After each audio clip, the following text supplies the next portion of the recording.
हाँ जी, good afternoon and welcome to our second part of law lecture. Unlimited company करना था हमने। अनलिमिटेड कंपनी कौन सी है? जिसमें मेंबर्स की लायबिलिटी भी अनलिमिटेड। कंपनी की तो हमेशा ही अनलिमिटेड होती है। Means a company not having in limit on the liability of the member. Member की लायबिलिटी कब खत्म होएगी? जब मेंबर नहीं रहेगा। मेंबरशिप खत्म, लायबिलिटी खत्म। और है क्या लायबिलिटी सर? कौन सी है? नेचर ज्वाइंटली के सेवरली? दोनों। ए बी सी तीनों अनलिमिटेड कंपनी के मेंबर है, तीनों को इकट्ठे स्यू किया जा सकता है। अकेले अकेले हाँ, 3 करोड़ लेने थे, तीनों को इकट्ठे 3 करोड़ के लिए स्यू कर लो, तीनों को एक एक एक करोड़ के लिए स्यू कर लो, तीनों को अकेले अकेले 3 करोड़ के लिए भी स्यू कर सकते हैं। समझ पाए कि नहीं? ज्वाइंट सेवरल तो पता है थोड़ा थोड़ा, बस ठीक है। फिर जब तक गोइंग कंसर्न है तो सिर्फ कौन सी लायबिलिटी है? शेयर वाली। अनलिमिटेड कब होएगी बेटा? कब होएगी? कब होएगी? जब कंपनी वाइंडिंग अप में गई। ध्यान देना, ध्यान देना, ध्यान देना। कब कब कब कब बेटा? जब तक तुमने पहले पढ़ा company limited by shares, company limited by guarantee, company कौन सी फिर? Unlimited company. ठीक है जी। शेयर के केस में तुम्हारी लायबिलिटी कितनी है? Amount unpaid on shares. सही है आवाज बेटा? नेक्स्ट, गारंटी के केस में तुम्हारी लायबिलिटी कितनी है? अमाउंट गारंटीड, जितनी मैंने गारंटी दी ये भी मेरे को कब पे करनी है? On winding up. इधर बात करूं अमाउंट अनपेड और शेयर्स में बेटा, ये कब पे करना है मेरे को? कब पे करना है? जब कंपनी पैसा मंगवाएगी। When amount called by company. Unlimited में कब? On winding up. कब पैसा पे करना है? वाइंडिंग अप के समय। लाइफ टाइम के दौरान नहीं मंगवा सकती कंपनी। लाइफ टाइम के दौरान कंपनी के मेंबर्स की एक ही लायबिलिटी होती है। कौन सी? शेयर्स की। इसके अलावा कोई लायबिलिटी नहीं है। सिंपल है। मान लो अनलिमिटेड कंपनी है, उसमें अगर तो शेयर कैपिटल है ही नहीं, फिर तो कहानी खत्म, जो कि पॉसिबल नहीं है। शुरुआत में देखो कंपनी है, बिजनेस कर रही है, बिजनेस करने के लिए कोई तो पैसा चाहिए, तो मोस्टली केसेस में बिजनेस कंपनीज के लिए शेयर कैपिटल होती ही होती है। तो कंपनी ने शुरू में कैपिटल लगाई होगी, चाहे वो लिमिटेड बाय शेयर है, चाहे गारंटी के साथ। कौन कौन सी कंपनी है गारंटी की? शेयर कैपिटल है और शेयर कैपिटल नहीं है। अनलिमिटेड में शेयर कैपिटल है और शेयर कैपिटल नहीं है। अगर तो शेयर कैपिटल है ही नहीं अनलिमिटेड वाली में, फिर शुरुआत के फंड्स कहीं इधर उधर से बोरो होंगे, या फिर डोनेशन वाली कंपनी होगी। ठीक, कि डोनेशन का पैसा आ गया और अपना काम करते रहो, चैरिटी वैरिटी का। उस केस में जब लास्ट में कंपनी बंद हो रही है, अगर बाहर के लोगों का कोई पैसा होगा तो वो मेंबर्स को पे करना पड़ेगा। कहां तक? अनलिमिटेड अमाउंट तक।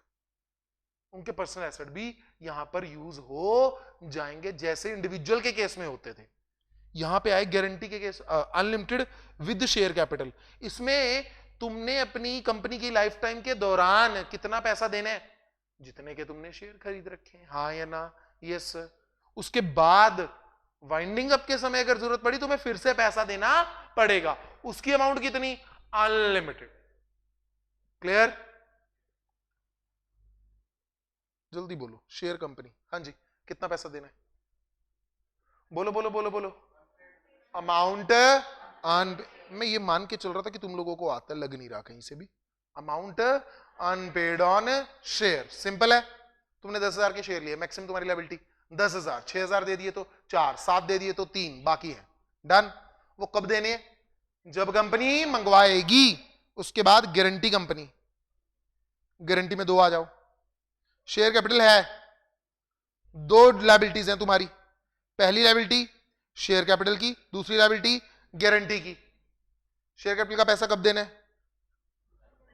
एक तो जितना अनपेड है और तब देने जब कंपनी मंगवाएगी। गारंटी का वाइंडिंग अप के समय, सही है।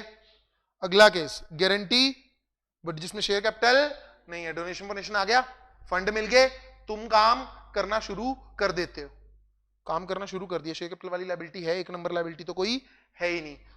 वाइंडिंग अप वाली लायबिलिटी होएगी यस, जब कंपनी बंद होएगी जितनी तुमने गारंटी दी है उतना पैसा देना पड़ेगा। थर्ड केस कौन सी? Unlimited company. अनलिमिटेड कंपनी पे आओ बेटा, क्या करना है जल्दी बोलो इसमें, या तो विद शेयर कैपिटल या विदाउट शेयर कैपिटल। हाँ जी, जब विद शेयर कैपिटल है तुम्हारी फिर से दो लायबिलिटी कौन कौन सी? शेयर कैपिटल वाली और दूसरी अनलिमिटेड। शेयर कैपिटल वाली फिर से कब कितनी? अमाउंट अनपेड, प्लस पे कब करनी है? व्हेन कॉल्ड बाय कंपनी, वो भी कब करेगी? During life time. यहां पर शेयर कैपिटल अगर पे कर दी उसके बाद दूसरी लायबिलिटी अनलिमिटेड, ये कब पे करनी है? ऑन वाइंडिंग अप, जब कंपनी बंद हो रही है, अगर एसेट बेचकर भी बाहर के लोगों का पैसा ना मिला तो मेरे को अपनी जेब में से पैसा देना पड़ेगा। कहां तक? अनलिमिटेड जो नेचर है। ऊपर वाले केस में भी सेम था लेकिन अमाउंट का फर्क था, वहां कितना था? गारंटी। ऊपर वाले केस में सर कोई था ही नहीं, मैं तो बस शेयर का पैसा दूंगा, उसके अलावा मेरी कोई लायबिलिटी नहीं है। इधर आया शेयर कैपिटल वाला पैसा, अब यहां पे पहली वाली कोई लायबिलिटी है ना, लाइफ टाइम के दौरान तो मेरे को 1 रुपया भी नहीं देना। जब कंपनी क्या होएगी? बंद होएगी, तब मेरे को क्या पे करना है? लायबिलिटी कितनी? अनलिमिटेड। दूसरे वाली मेरी खड़ी है लायबिलिटी। डन। आई होप अब मीनिंग क्लियर है। Share guarantee unlimited. चलो अब पढ़ना। So long as the company is a going concern, मतलब जब तक कंपनी चल रही है, किस चीज का पैसा देना तुमने? सिर्फ शेयर का। On institution of proceeding of winding up, जब वाइंडिंग अप की प्रोसीडिंग शुरू हुई, क्रेडिटर ने क्लेम कर दिया तो ऑफिशियल लिक्विडेटर मेंबर को कंट्रीब्यूशन के लिए कह सकता है। कितनी कंट्रीब्यूशन? अनलिमिटेड। सही है। मेंबर की लायबिलिटी पे कोई लिमिट नहीं है। लायबिलिटी कब खत्म? जब मेंबरशिप खत्म। लेकिन लेकिन लेकिन मेंबर की लायबिलिटी उतनी रहेगी, उतने डेट्स की जितना समय वो मेंबर था। तुम आज मेंबरशिप छोड़ के गए, कंपनी ने लोगों का 10 करोड़ देना है, तुम्हारी लायबिलिटी उस 10 करोड़ तक है। कुछ समय के बाद कंपनी बंद हुई, उस टाइम लायबिलिटी हो चुकी थी 15 करोड़, एक्स्ट्रा 5 करोड़ देने के लिए तुम लायबल नहीं हो। क्लियर? बहुत ही बढ़िया। Liability is not limited till the time is wound up, not unlimited. ठीक है, जब तक कंपनी क्या नहीं है? बंद नहीं होती, तब तक मेरी लायबिलिटी अनलिमिटेड नहीं है। जब बंद होगी तब लायबिलिटी क्या है? अनलिमिटेड। मेंबर वाइंडिंग अप के समय ही लायबल होगा। कहां तक? जितने कंपनी के डेट एंड लायबिलिटीज हैं। हाँ, कंट्रीब्यूशन डिमांड कर सकता है, किससे? बाकी के मेंबर्स। एग्जांपल के लिए एबीसी 3 अनलिमिटेड के मेंबर है, 3 करोड़ की टोटल लायबिलिटी थी, थर्ड पार्टी ने केस फाइल करके ए से ही रिकवर कर ली। ए के पास क्या राइट है? बी और सी से 1-1 करोड़ उनका जो हिस्सा है वो डिमांड कर सकता है। Right to contribution. Simple OPC, 1% का। सेक्शंस याद करते हैं बेटा इनके। सेक्शन 1 में आई बेटा एप्लीकेशन ऑफ द एक्ट, किस किस पर एक्ट अप्लाई होगा। सेक्शन 2 कंपनीज एक्ट में है डेफिनेशनल क्लॉज, यहां सारी डेफिनेशंस भर रखी हैं। 262 में कौन सी डेफिनेशन है बेटा? ओपीसी। 268 में प्राइवेट कंपनी। 269 में पीआर, 271 में पीयू। डिक्शनरी वाइज चल रही है डेफिनेशन। कौन कौन सी बेटा? 262 ओपीसी, 268 प्राइवेट, 269 प्रमोटर्स, ये भी है तुम्हारे सिलेबस में, 271 पब्लिक कंपनी। याद रहेंगे ये सेक्शन? कौन कौन से हैं बेटा? शाबाश, देखो एक बार। 262 is for OPC, 68 is for private, 69 promoter, 271 public. 70 कई बार दिमाग में आता है ना, 70 प्रोस्पेक्टस का है, PR फिर से सही है, सिलेबस में नहीं है तो मैं करवा नहीं रहा हूं। चलिए ओपीसी मतलब डेफिनेशन बहुत आसान है, पेपर में लिख पाएंगे? Yes, OPC means a company which has only one person as a member. इसके बाद सर ये क्यों आया था कंसेप्ट भाई? तुम कहते हो प्राइवेट कंपनी है जी, 2 मेंबर तो कम से कम होंगे, डिसीजन लेने के लिए दूसरे से पूछना पड़ेगा, हाँ कि ना? बंदा कहता है यार मेरे को किसी और पे विश्वास ही नहीं, आज की दुनिया में सब हैं चोर, मेरे को खुद पे भरोसा है जितना थोड़ा बहुत है कि मैं ये काम कर लूंगा, तो मेरे को अकेले ही काम करना है छोटे लेवल पे। ठीक है बेटा, तो कर ले। क्या बना ले बेटा तू? ओपीसी। क्या बना ले? ओपीसी। तो सर कंपनीज एक्ट ने नहीं, 2013 में ये कंसेप्ट आया था, it was gift of companies act 2013, OPC बना दी। एक ही बंदा कंपनी बना के काम कर ले। सोल प्रोप्राइटर से फर्क रखती है बिल्कुल। क्या आ जाता है यहाँ पे? Corporate wheel. क्या आ जाएगा? कॉर्पोरेट। तुम अकेले अपनी दुकान पे काम कर रहे हो, जनरल स्टोर, सही है, कल को लायबिलिटी अनलिमिटेड, यही तुमने क्या बनाई हुई है बेटा? कंपनी। कंपनी अलग, मेंबर अलग, चाहे एक है, चाहे एक है, सही है। तो सर सोल प्रोप्राइटरशिप कंसर्न से ये अलग है, क्योंकि ये क्या है बेटा? Separate legal entity. जबकि सोल प्रोप्राइटर में लायबिलिटी ऑनर की कम नहीं हो सकती, बिजनेस की liability is equal to owner की liability, and it extend to owners entire asset. Asset मतलब ऑफिशियल वाले भी और पर्सनल वाले भी। ओपीसी में कुछ एग्जम्पशंस भी हैं। एग्जम्पशन समझते हो? एग्जांपल के लिए कैश फ्लो, हर कंपनी को कैश फ्लो बनाना जरूरी है, ओपीसी को नहीं है। ठीक, स्टेटमेंट्स होते हैं, कुछ फाइल करनी है, बाकी कंपनीज को है, ओपीसी को नहीं है। तो छोटी कंपनी है बेटा, तेरे लिए हमने कंप्लायंस कम कर दिया। क्या कम कर दिया? कंप्लायंस। जैसे सभी बच्चों को बोल रहा हूं मैं, तेरे को भैया ये इतने डॉक्यूमेंट फाइल करने, तेरे को सभी को इतने इतने डॉक्यूमेंट फाइल करने, 15 डॉक्यूमेंट की मैंने लिस्ट बता दी। बच्चा कह रहा है सर मैं नया हूं, मैं कहा चल तेरे को अभी बनाने नहीं आते बेटा, तू 6 भी फाइल कर देगा, तेरा काम चल जाएगा। इसी तरह ओपीसी छोटे लेवल की है तो उसको कंप्लायंस कम किए गए एज कंपेयर टू। कंप्लायंस मतलब लीगल फॉर्मेलिटीज जो उसको पूरी करनी है, सही है, वो उसके लिए काफी कम है as compare to other companies. Other कौन कौन सी आ गई? प्राइवेट और पब्लिक। डन। तो सर ओपीसी कौन सी कंपनी होती है? ये लो बेटा, जो तुम्हें याद नहीं था, प्राइवेट, पब्लिक नहीं होती। बेसिक नेचर इसका क्या है? प्राइवेट। सर ये लिखा ही क्यों है ना? दिमाग में आता है कभी ये लिखा ही क्यों? प्राइवेट पब्लिक का फंडा, जब उसमें 200 मेंबर है, ओपीसी की अपनी पहचान चल रही है। कंपनीज एक्ट में जब आप प्रोविजंस पढ़ते हो बहुत सारी, कुछ प्रोविजन अप्लाई होती हैं प्राइवेट कंपनी पे, कुछ प्रोविजन किस पे अप्लाई होती हैं? पब्लिक पे। तो बार बार ओपीसी के लिए काम ना करना पड़े, हमने शॉर्टकट मारा, ओपीसी की नेचर क्या बता दी? प्राइवेट। देखो कैसे काम चला, लॉ में कैसे काम चला। कुछ प्राइवेट की प्रोविजन है, कुछ पब्लिक की। मान लो पब्लिक के ऊपर 300 सेक्शन लग रहे हैं या 300 प्रोविजन लग रही हैं, प्राइवेट के ऊपर ऑब्वियसली 300 से कम होएंगी। मान लो इस पर 200 थी, अब मतलब ओपीसी को कौन सी प्रोविजन फॉलो करनी है? 300 फॉलो करनी है? 200। इसमें से भी ओपीसी को मैंने क्या दे दी? एग्जम्पशंस। मान लो 80 प्रोविजन की एग्जम्पशन मिल गई, कितनी बची? 120। ये 120 किस पर अप्लाई होंगी? ओपीसी। ओपीसी को प्राइवेट लिखने का कारण समझ आ गया? क्या कारण है?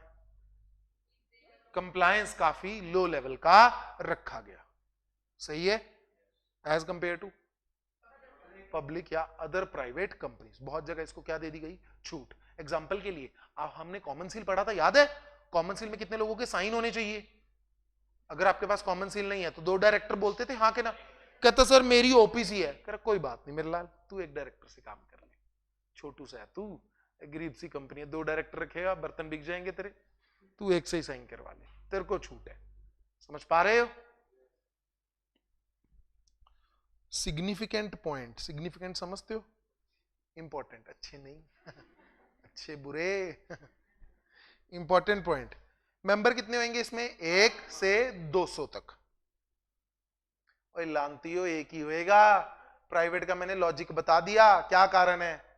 मेंबर कितने होंगे इसमें? सिर्फ एक, मिनिमम मैक्सिमम लेकिन एक। तुम्हारे दिमाग में कूड़ा जो भरा है 200 लिख के क्रॉस कर दो, बार बार जो निकलेगा ना। Minimum paid up capital as में भी प्रिस्क्राइब्ड, अभी तक प्रिस्क्राइब्ड की नहीं गई है। नॉमिनी, एक नाम बताना पड़ेगा। किसका नाम सर? किसी भी बंदे का। कल को ये ओपीसी वाला बंदा फ्लाई कर गया कहीं एक तो मेंबर है बेटा, वो भी निकल गया, कंपनी को कौन देखेगा पीछे से? पालन पोषण करने के लिए जो आगे आएगा उसका नाम नॉमिनी। क्या ये मुन्ना या मुनिया हो सकती है ना? ओपीसी की और नॉमिनी की ना, किसकी? ओपीसी और नॉमिनी की क्वालिफिकेशन बिल्कुल सेम है। पता है कि नहीं? वो नहीं पता सर हमें, कोई बात नहीं। इसको ये सारी चीजें एक ही बार में कवर करते हैं बेटा। नॉमिनी मेमोरेंडम होएगा, उसमें ओपीसी को ना क्लॉजेज होते हैं, जैसे मैं नाम बता दूं, पहले नेम क्लॉज आता है, फिर सिचुएशन क्लॉज आया, फिर ऑब्जेक्ट क्लॉज आया, फिर capital subscription and so on, जो भी आए, लायबिलिटी क्लॉज। 6 क्लॉज होंगे ये टोटल। उसके बाद 7वां क्लॉज हमें कौन सा बनाना पड़ेगा? Nominee clause. अगर किसका मेमोरेंडम है? ओपीसी का। किसका मेमोरेंडम है? ओपीसी का। डन। अब सर ओपीसी के मेमोरेंडम में वर्ड्स लिखते हुए तुम गलत कर देते हो। मेमोरेंडम में सर किसका नाम लिखा होगा? नॉमिनी का, जो या तो मेंबर की डेथ पर, सब्सक्राइबर की डेथ पर, या incapacity to contract. Incapacity to contract समझते हो? इंसॉल्वेंट हो गया, अनसाउंड माइंड का हो गया, तो सर वो मेंबर क्या बन जाएगा? नॉमिनी। उसके लिए पहले उस मेंबर से बेटा एक बार पूछ लेना, क्या ले लो उससे? Return consent. और वो रिटर्न कंसेंट किसको दे दो? ROC को। डन। क्या वो अपनी कंसेंट को विड्रॉ कर सकता है? आवाज बेटा, कर सकता है। नॉमिनी को हम चेंज कर सकते हैं, हाँ, अगर वो कर सकता है तो हम क्यों नहीं कर सकते? सही है, सिंपल है। देखो, जो नॉमिनी तुमने अपॉइंट किया, आज अपॉइंट किया, पहले उससे कंसेंट ले लो। कुछ समय बाद उसको लगा यार मेरे को नॉमिनी नहीं रहना है, वो कंपनी को नोटिस दे देगा, I will not be your nominee, company को। फिर कंपनी को नया नॉमिनी अपॉइंट करना है, कंपनी किसको बताएगी ये बात? ROC को नया नॉमिनी बता देगी, या फिर कंपनी खुद ही किसको नोटिस दे देगी? ROC को, कि हमने ये वाला नॉमिनी चेंज कर लिया। डन। तो change of nominee, member of OPC कभी भी नाम चेंज कर सकता है। किसको नोटिस देगा ये ध्यान दे लेना बेटा। देखने में एक पर्सन है तो मेंबर नोटिस देता है कंपनी को, कंपनी किसको देती है? ROC को। चेंज ऑफ नॉमिनी में लिख लेना, मेंबर किसको नोटिस दे रहा है? कंपनी को। कंपनी किसको दे रही है? ROC को। और नॉमिनी किसको दे रहा है? नॉमिनी किसको दे रहा है? वो कंपनी को दे रहा है, ROC को नहीं दे रहा।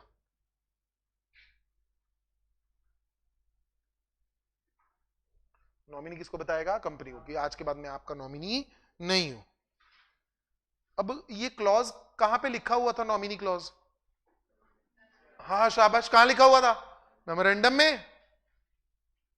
अच्छा, तुम अगर नॉमिनी को चेंज करते हो, क्या मेमोरेंडम चेंज होगा कि नहीं होगा? जनरली बताओ बेटा। जैसे मेरे पास ये किताब पड़ी है, इसमें मैं कह रहा हूं कि हाँ जी ये 7 नंबर पे नॉमिनी लिखा हुआ है, अच्छा इसको चेंज कर दो सर, तो क्या नॉमिनी के चेंज होने से मेमोरेंडम चेंज हो रहा है कि नहीं हो रहा? हो रहा है ना?